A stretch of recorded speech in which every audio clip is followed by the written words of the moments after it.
This is Radio Waumini 88.3 FM.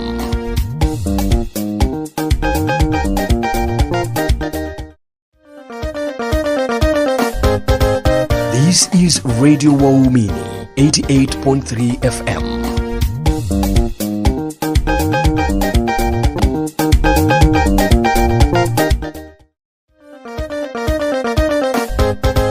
This is Radio Waumini 88.3 FM.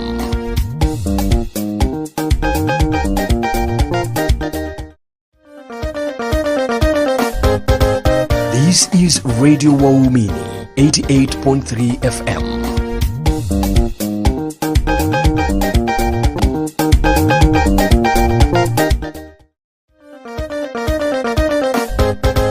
This is Radio Waumini 88.3 FM.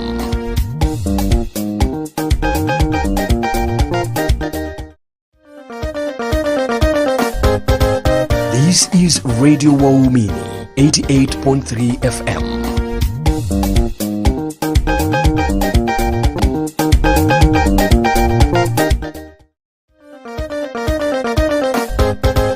This is Radio Waumini 88.3 FM.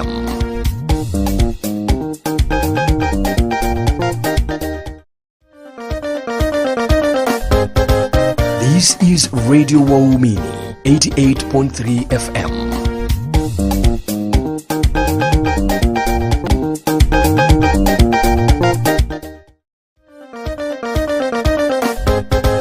This is Radio Waumini 88.3 FM.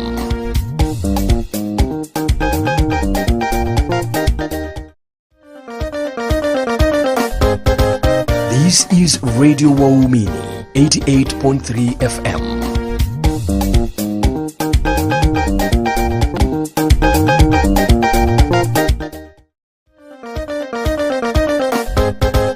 This is Radio Waumini 88.3 FM.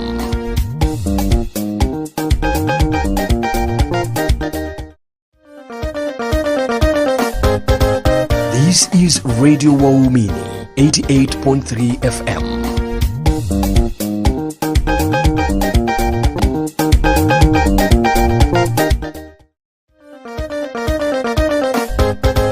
This is Radio Waumini 88.3 FM.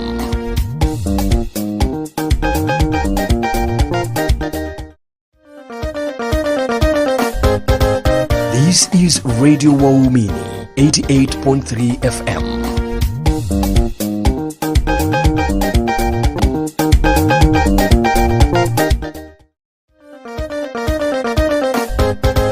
This is Radio Waumini 88.3 FM.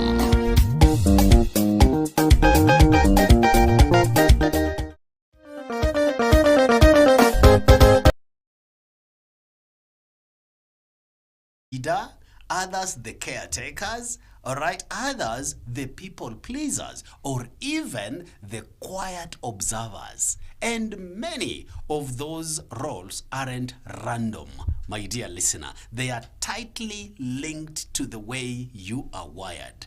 So today, with the guidance from our guest Grace, we will explore why you behave the way you do in relationships. I really want to know that, okay?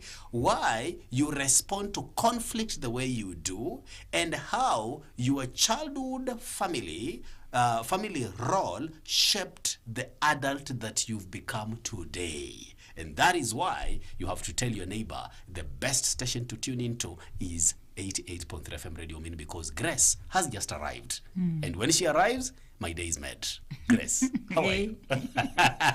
Good morning. Morning.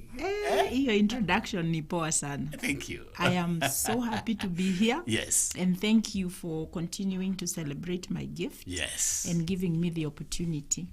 Hata sister nimemwona hapo chini ameniambia Grace, tulikuwa tunafikiria tunajua. Na tumeona kweli hatujui. Hatujui.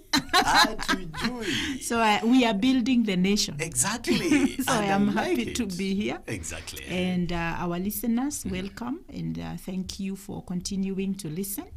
And mbarikiwe sana as we continue. Exactly. Yes. Now, Grace, today I know we're going to be having a very interesting conversation. Yes. All right? Yes. And we are going deeper and deeper and deeper to understand ourselves and to understand others as well. Yes. All right? To build harmony in our marriages. Now, we shift now gears to the roles we take in our families based on how we are wired. Yes. So how do temperaments influence the role a child naturally assumes in the family? For example, we have the responsible firstborn. Yeah. And then we have the playful lastborn. After all, everything has been taken care of. Yes. Okay. And then we have the quiet middle child. Yes. This one, firstborn alichukua mapenzi yote and attention. Lastborn, sisi tuko floating in the air. Yeah. Really help us understand. Now, if we were to look at our temperaments, the way that we are naturally wired, which is our DNA, depending on which born the born we are in terms of firstborn, middle children, or the birth placement. The birth thank you for that. Yeah. Now that does not determine your temperament. Your temperament is going to determine how you are going to be in the family. All right. Because you see, a family is an ecosystem. And so in order for that ecosystem to work, each one of us must take certain roles. And those roles are usually going to be directed by the way you think, the way you feel, and how you act, which is now your worldview, your temperament. So when you think about the choleric, they are decisive, they are leaders, they are goal-directed, and they are dominant. So most likely, the choleric in the home is going to become what we might call now the hero child, the one who is in control, the one who is looking for control, the one who wants to make the decisions, and they are not followers. They are the people who are asking questions, and they want to understand, where are we going with this? So that is the child. So that child who is choleric may not be the firstborn. They might be the second, the third, or even the lastborn, you see.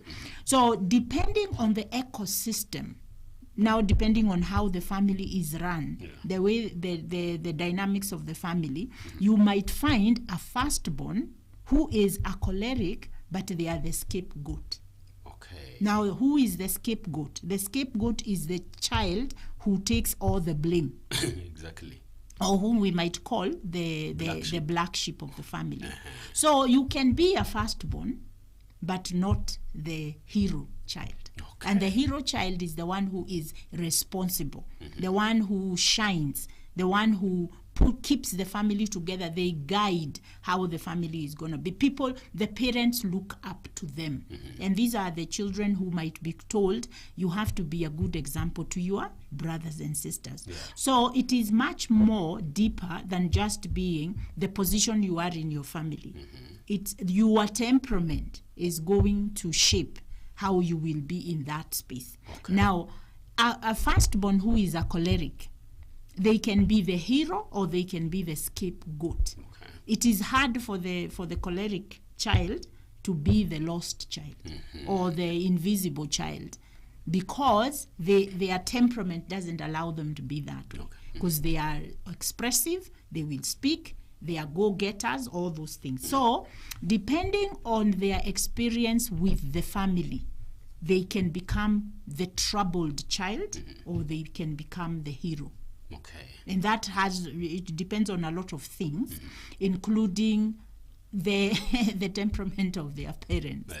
So if they have, there is a lot of chaos in the home, and the parents are not getting along, this child, who is the firstborn, might actually carry the pain of the family, but they will try somehow to shift so that the family can change. And when they do that, the parents react to that in a negative way. That child becomes a rebel. Then they become now the scapegoat. And we have seen that where where children who are firstborns, especially young men, and they go to school, they are very bright, because again, IQ, people with high IQ, they don't have a trouble becoming number one, number two, because they have it. And what will happen, that child can become very successful, and they look like they are the hero of the family until they get to Form 2. You see, in Form 2, that's when we are 15 and 16, and we begin to assert ourselves, but also we begin to demand for us to be given the freedom to be who we are. Okay. So the choleric child might rebel against the set rules and set expectations, and especially if the parents are very authoritarian. So you see how they can shift. Yeah. And now the second born, if the second born is another choleric, and maybe a melancholic choleric, they will pick up the hero child. Because the melancholic is always looking to see how they are going to be perfect, how to follow the rules and strategies. So they are problem solvers. Yeah. So when you are a second born and your firstborn sibling is a rebel, you might actually become the one who creates now the harmony in the home. So you can become the person who is going to be looking to bring people together, and most likely you are going to be a melancholic phlegmatic. Okay. Because the phlegmatic is looking for harmony and to bring peace back. And so you are in the middle, you are not, and you might become the hero child because you are watching, how do I keep the system at peace? At peace. Grace, you are reading my mind. Baya kukua pamoja sana. You see, you are explaining, and I was already formulating a question in my mind, and I wanted to know, how does a melancholic child then handle emotional pressure in family? Yes. And does that shape them into high performers or quiet warriors later in life? Yeah, it will definitely, because you see, again, during your first 15, let's say about 15 to 18 years, yes, you are growing up in a certain ecosystem, and our job really as human beings is to survive. Yeah. And so whenever there is a sense of danger, our temperaments will guide us how we are going to seek for the peace and the safety. Yes, it is possible and especially because we need to understand the melancholic is also quite strong-willed. Yeah. They are very focused and very strategic, and therefore, if they know that if I get my A, dad is happy with me, and then I can get whatever I need from dad by being this child who is pleasing to him, because children by nature, they are trying to please the parents so that they can be safe. Emotionally, that is what is the drive behind a child obeying, because they are trying to avoid punishment and they are trying to avoid being shamed and being humiliated. You see, so the melancholic child who is a perfectionist by nature, they will look at the ecosystem and figure out how to keep perfection so they don't have to feel pain. Okay. And again, Bramwell, who wants pain? We are always running away from pain. That is true. Even people who drink. We think that people just go get drunk for fun. No, they are running away from pain. Yeah. We want to feel okay.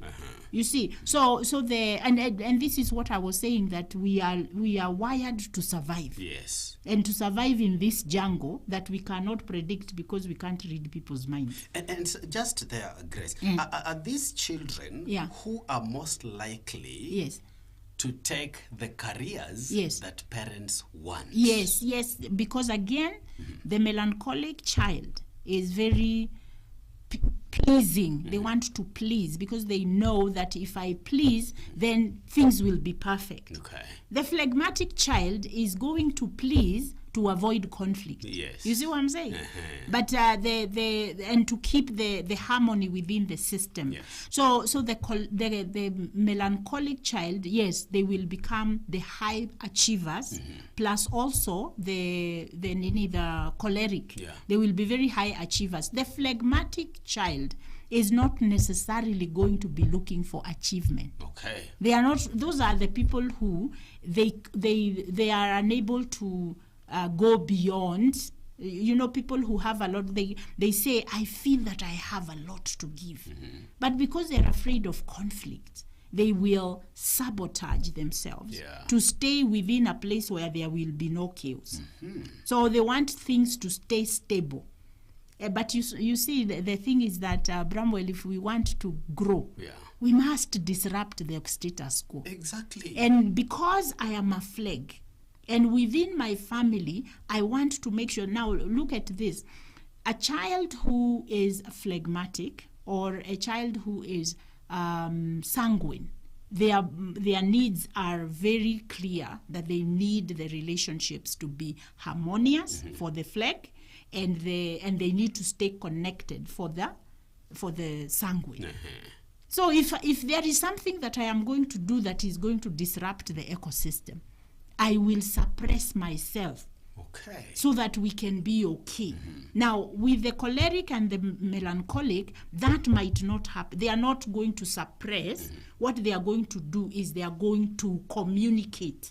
Now, the choleric is going to communicate verbally, aggressively. The melancholic communicates passive-aggressively. The silent treatment. But the silent treatment has a statement. You are going to feel it. Because they are going to make sure that you know they are not happy. So these are the teenagers who will start locking themselves in their rooms. They only come down to eat and disappear again because they are mad. You see?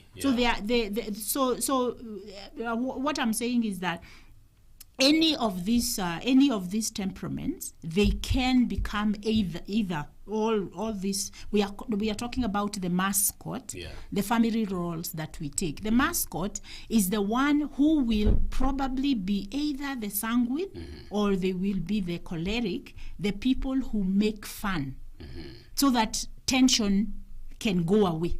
So they bring fun and they bring jokes, and when people are sad in the ecosystem or angry or there is tension, you will find that they will do something to create some sort of laughter, release. Just they are to break optimistic. the ice. Yes, to break the ice. The scapegoat is the black sheep of the family, is the rebel.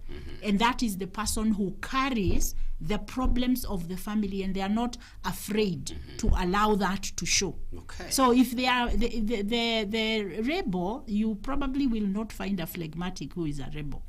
Because you see, for them, peace has to be there. And they know, the phlegmatic knows how to stay in the neutral. So they are neither going to show any reaction, or they are just going to say, lakini nyinyi watu simuache tu, or they are just agreeing with everyone. You see, now if you are a phlegmatic sanguine, your combination, you might also become the person who uses humor to keep people, to keep harmony. You see, cholerics, the choleric melancholic, that combination is a very strong personality. So they might be experienced as, sometimes they are the family hero, but sometimes they are the people who create quite a bit of havoc in the family, depending on what the situation is. You see, because of the perfectionism, both how things are being done, that is relational, but also goal-wise, where the goals need to go. And you've brought out, well, these are the people that most parents misjudge. Yes. All right? Yes. Wanaanza kusema kwamba this child is rude, arrogant, okay? And yet, it's just their temperament, the way they are wired, that is pushing them to achieve that particular goal that they want. You will want to place them in a box. Maybe your family is known for lawyers. Tukitaja familia ya Abraham, you know, mawakili. Exactly. But here comes this character who wants to be jamaa wa nini, jamaa kufanya these lighter duties that we actually look down upon. Yes. All right. Yes. And you will find that if we don't understand these temperaments very well, we will end up rubbing shoulders with them wrongly. Yes. So having said that, how does this black sheep end up, Grace? Because every family has this character. Now, so the black sheep will end up being the person that is, let's say, is not liked. Yes. So is blamed Okay. for the problems of the family. And so eventually, just like the melancholic might become the high achiever, the choleric might become the high achiever, the black sheep of the family might become the one who doesn't achieve. Okay. Or the boomerang child, the one who comes home, leaves. His life is unstable. Her life is going to be volatile, quite a lot of emotional volatility, where they lack stability because there isn't that family support. And so they put on the persona that I am not acceptable. I'm not acceptable in the home, and therefore survival strategies will be things like now, when people don't listen to us, what do? We shout. Yes. And so that is what the behaviors that we will see with the black sheep of the family or the rebel will be constantly communicating through negative ways, seeking attention in negative ways. But the family will never, unless the family has really high levels of relational and emotional intelligence, they will deal with the behavior instead of going behind the behavior. What is the message? What is this child looking for? And when people come to therapy and we are looking at, for instance, a 30-year-old, 30-somethings, 40-something, who have never really created a career path. Yeah. They don't have consistency of being able to be in the hierarchy, that hierarchy of human needs, beyond the third tier where you are looking for love, belonging. People who never go past that. Okay. You will see them in homes where they stay home. If it's a young man, he is unmarried, or he tried and it didn't work, so he came back home. So the parents are raising this 40-something-year-old, man or woman who has 2 or 3 kids. They are at home. They are the people we say they are non-thriving. Now, if you listen to them, you hear they have very low level of self-worth and very low level of self-esteem, depending on their temperaments. If they are cholerics, they are very aggressive. So they look like they have the symptoms of bipolar. Okay. And personality disorders like now narcissistic or borderline personality disorders, because they are so reactive. But you see, their reaction is coming from a broken sense of self. Okay. Because in our family makeup, we did not realize, the more we keep pointing a finger at that child, and there wasn't help for them to figure out what is really ailing me, that I am acting the way I'm acting, and the family put all their fingers, they pointed at that child. That child did not develop a healthy sense of self. So they're constantly asking themselves, what's wrong with me? So they personalize things, they deflate, they magnify, they generalize. Where something has happened before, they have no hope that things can change. And the family also, but you see, that is the way the family thinks, that there is no hope for this child. So they give up on the child. And let me talk to parents right now. If you're a parent and you are raising your children who are below the age of 16, stop sending your children to their aunties to be talked to. Thank you. Please go and come and do parenting coaching so that you raise your own children. When you send your children away to be helped and you are not doing the work yourself, And I agree, there are some things which are beyond. That's why I usually tell parents, please equip yourself on how you can be able to deal with your child so that you are not sending them away because there is a problem. That child begins to feel they are a burden to you. But if you can sit with that child and reassure them that I'm also feeling helpless about this situation, but son, daughter, we are in this together. Tafadhali sisi wa mama especially, we start saying things like, sasa wewe ni mtoto wa nani? You see, uliiga nani? Let's not do that. Because what we are doing, we are pushing our children away. Now, something else I need to say. The way you, as us adults, are parenting our children today has a lot to do with the way we were parented. So parents, listen to me. Stop parenting your children unconsciously. Conscious parenting is actually a concept I have seen on in fact, there is a book that is written about positive parenting, conscious parenting, empathetic parenting, how to raise an emotionally intelligent child. Hizi vitabu ziko. Sure. And why are these here? It has nothing to do with African or Western or anything. It's a human need we all have. Because when I read the books which have been written about parenting, about personal growth and all that, I see it's a need for humanity. It has nothing to do with culture. It is about how we experience life. Now, so let me say this. First of all, we need to figure out. Na unajua, wacha tuongele niwaambie watu. Kuna the hero. There is the hero. And phlegmatics can be heroes. Myself, I'm a phlegmatic, and I am actually the hero in my family.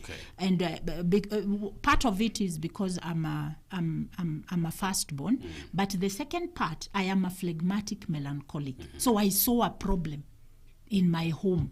And what did I decide? That I am going, my melancholic self decided that I am going to create solutions. Because melancholics are like that. So very early in my life, I think I was 12. And I said to myself, when I grow up, I want to know why people act the way they do, because I had seen a conflict between my parents. And I couldn't understand why they could not resolve it. Because it created a feeling of being unsafe. Now, what did I do?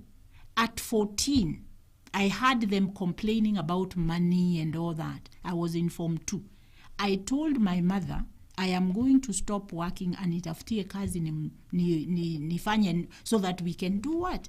We can raise the family. You see how my melancholic mind was working? And my phleg mind was saying, we need to keep harmony. And the melancholic said, hey, look, we have a solution. Why don't we go to work? So because if you go to work, then mom and dad will not be fighting about money. So what did I become? A family hero. And from then on, I did a lot of, I didn't even get married because I told the people who would be interested, I told them, no, I have 2 things I have to do. One is to kusomesha watoto wetu. I have 4 siblings. Number 2, I need to go back to college. So marriage can wait. Iyo tutanini later. And you see, those were thoughts in my melancholic. I'm fixing a problem. So there is we need to understand that wewe mwenyewe mtu mzima saa hii, ask yourself, what role did you play? The melancholic wants to have high perfectionism, high standards. So I saw a problem and I was going to fix it. The choleric steps into also problem solving, especially when the family is unstable. They come to problem solve. The melancholic is looking for how can we comply with the needs of the ecosystem so that we can be good, we can be perfect. And the choleric is saying, hey, let's fix the problems. You see, but the difference between the two, the end goal is the same, but the difference between the two is that the melancholic is thinking relationship as well, while the choleric is just thinking about the problem. So they are not paying us. Now, we talked about the mascot. That's the family clown. The one who makes the jokes. I explained that. Sanguines, they cope with life through laughter, having fun, humor, lightness, charm. We know that. And when there is intensity in the family, that's what that child is going to do. Okay. So you can see those are the people who are now grown-ups who don't take life very seriously. Exactly. They live in the moment. So it's night. Hey, let's go. We hop from club to club. He is married, but he comes home at what? 3 in the morning. Exactly. Why? Because the way that he has been working the whole day. It's almost like the sanguines have no need for sleep or rest. They want to do that. Now, if the choleric and the melancholic may not enter into that family mascot. The lost child, we haven't talked about the lost child, kidogo, yes, is the phlegmatic. Because they are peacekeeping, they want a lot of harmony, they avoid conflict. So when there is conflict, what they will do, they will figure out a way to bring harmony. Now, on the other hand, the phlegmatic, because they avoid conflict, they may be the bystanders who just watch and hope and pray that it passes quickly. Okay. They may not speak much. Now, the melancholic one, what they do, they can also be the lost child because they pull inside and they kind of stay away. Now, I remember when I was in my teens, because I'm a phlegmatic melancholic, so I would be this person who is overthinking about how I will fix the family. But at the same time, I would withdraw a lot. So I lived my life in the bubble of reading books. So tumeenda shamba, tumemaliza chores za shamba, you look for me under a tree reading a book. So those people who are my age, you remember Mills and Boons and Sijui 16, those books, I used to somehow find them. And those were the books I would read. But I also used to read the Bible a lot because there was always a Bible at home. Yes. Now, the other one that sanguines are less, it's very unlikely that a sanguine would be a lost child because they are very expressive. Yeah. Now, the scapegoat, which is now the patient, that one I have talked about a lot. And any child can become a scapegoat. But the melancholics, it may be a little less because you see the melancholics, unless the family is very critical, the melancholics know how to balance the need for connection and the need for perfection. So it is hard for them to be, because again, their emotionality is very high. Yeah. So you can't be the lost child because the moment you shift your emotions, the ecosystem shifts. Because you know the people when they are at the table and the wakikasirika kila mtu anaona. Yeah. You see, the phlegmatic and the sanguine they will cover up. The choleric and the melancholic, it's hard for them to cover up. The melancholic pulls in and the negative shows up. The choleric will speak it. And so once they speak, conversation inaendelea vizuri. Yeah. So we need to do that. Now, we didn't talk about the parentified child. This is the caregiver. Yes. The child who decides that they are going to be the one who are going to fix the family. And this is the melancholic and the phlegmatic. And especially, you see, for me, I have the combination of the two. Yes. And I am a perfect caregiver for my family. I have a sister who will call me just to ask me, how are you? The rest of them, they only call me when it is necessary. You see? And I am celebrated by my mother especially. Yes. She celebrates me a lot, which is something that now with my other siblings, depending on their temperament, there are those who will see it as a negative thing. There are those who will appreciate it because they can see that it is not, it's because I have that role, you see. Now, it's usually very difficult for me to ask help from my siblings. Exactly, that is where I was headed. Because you have been parentified, okay? Yes. Everyone is looking up upon you, all right? You are everything to everyone. Yes. Now, when things don't go the way you expect or you're experiencing a problem, where do you go to? Exactly. So I can't go to my family. Yeah. So I have to create my own ecosystem of support outside the family. Yeah. And when I look at my life, I see at every stage of my life, especially after I became an adult, I had someone or some people who were my emotional support system. Yeah. And especially when I was in college, I actually, there was I had two groups that were really supportive of me. And that was, one was a group that we used to do drama and plays and songs to mentor young people in high school. And the other one was actually a singing group that I joined. And we used to call ourselves Honda stewards. Honda meaning people used to ask us, why do you call yourself Honda? And then we say, no, it's H-O-D-A-H, which means this time I will praise the Lord. Okay. That we found it in the Old Testament. But so I created an ecosystem, but then I also had an ecosystem of support from my church. Right. Where I was now serving.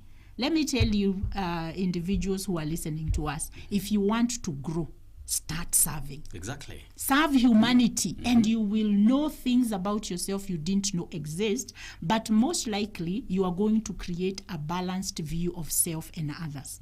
Now, so that you don't get self-obsessed. That's where narcissism comes from. Yeah. And that is where personality disorders like borderline personality disorder, it looks exactly like bipolar.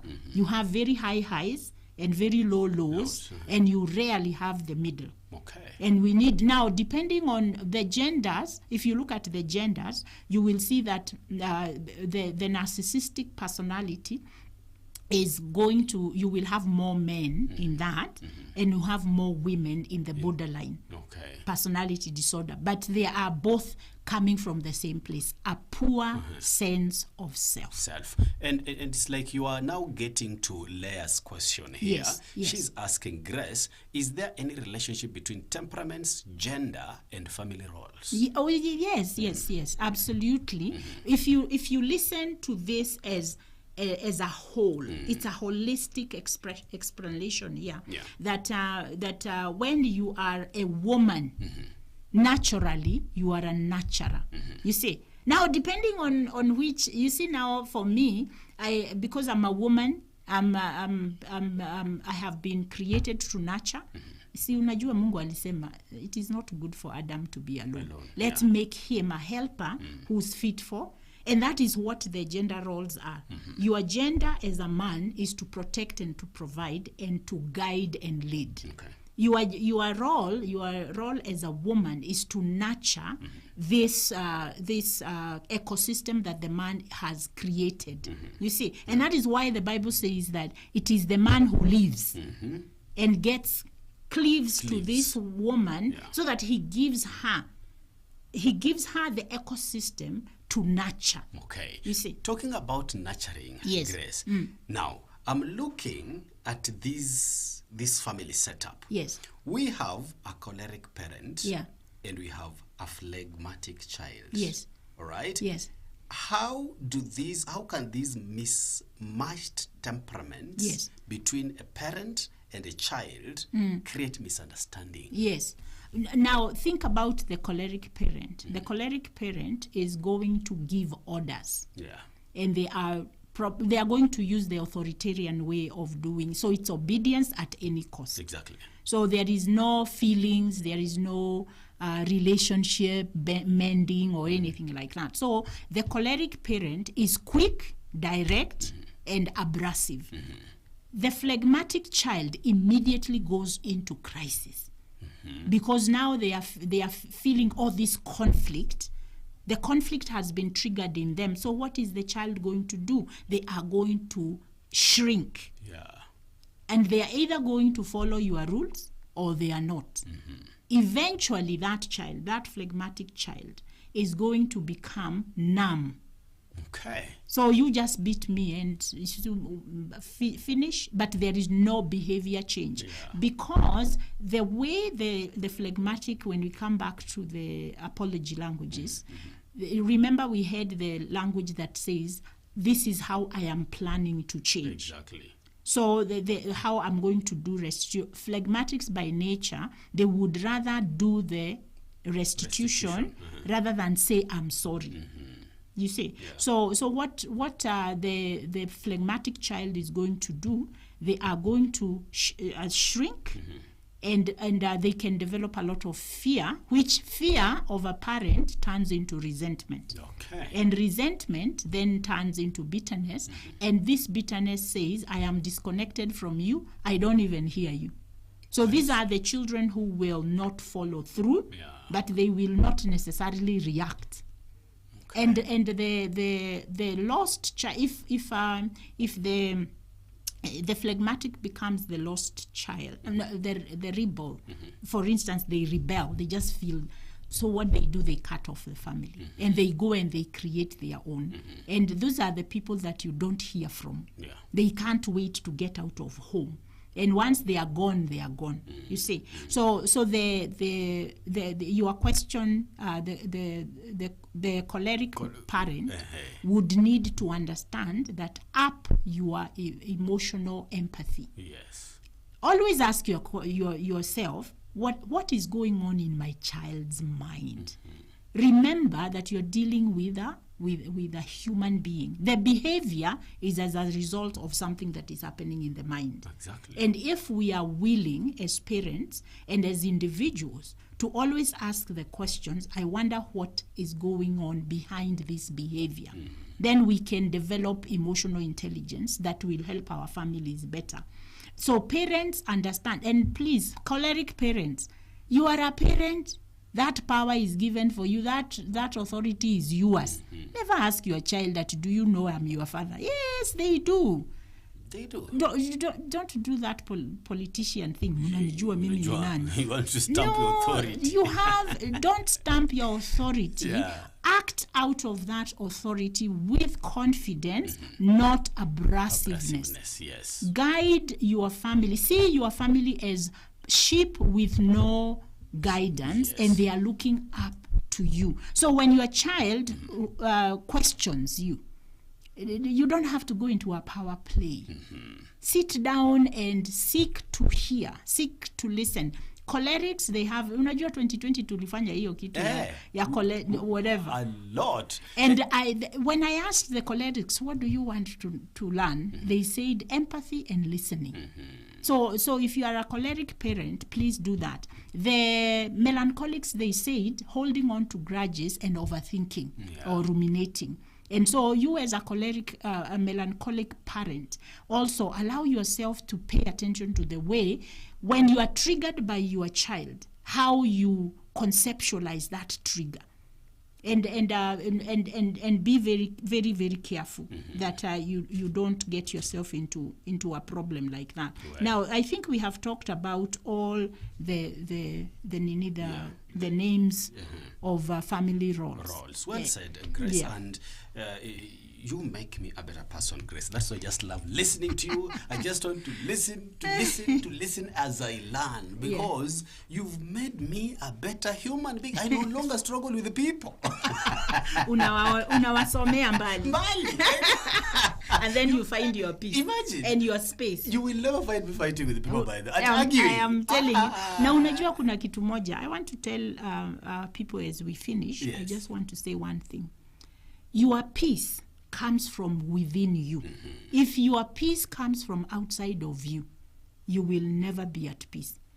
Stop looking for happiness and look for contentment in anything. Whether it is the good times, the bad times, be steady within yourself. And that is why personal therapy is so important, because many of us, we are struggling with trying to manage other people's lives and emotions, and then we become so chaotic within us that chaos within us shows up in our parenting, in the way that we do relationships. Exactly. Wanasema, some of us are like walking grenades. Any trigger tunalipuka.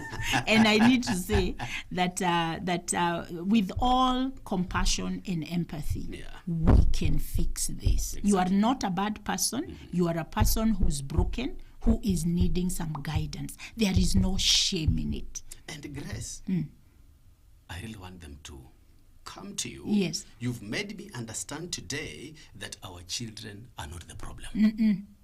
okay, we have just failed to understand how they are wired. Yes. And I really want these parents to come to you so that they can learn some of these things. They are not bad parents, just that they didn't have the knowledge. Yes, and the skill. And the skills Yes, to yes. parent effectively. Yes. Kindly give us the number. Yeah, 0797 490 404, 0797 490 404. And you can WhatsApp that number. You will get the help that you need. I am doing a book club, and we are talking about CBT. Now, how do you shift your thinking so that your behavior is different? Okay. And so you can also ask about that. Although we are already on the 4th class, we are doing 8 classes, but I do it on Zoom. So if you are interested, you can catch up. Right. And you can join for that as well. Okay. Yes. Grace amesema, dear parent, kazi kwako. Step forward so that you can understand yourself and understand your child, dear parent. It is my humble request this morning as I wind up. Thank you so much, Grace, for your time. You're welcome. Looking forward to having you again next week, God willing. All right, my dear listener, that has been my time. This is Radio Waumini 88.3 FM.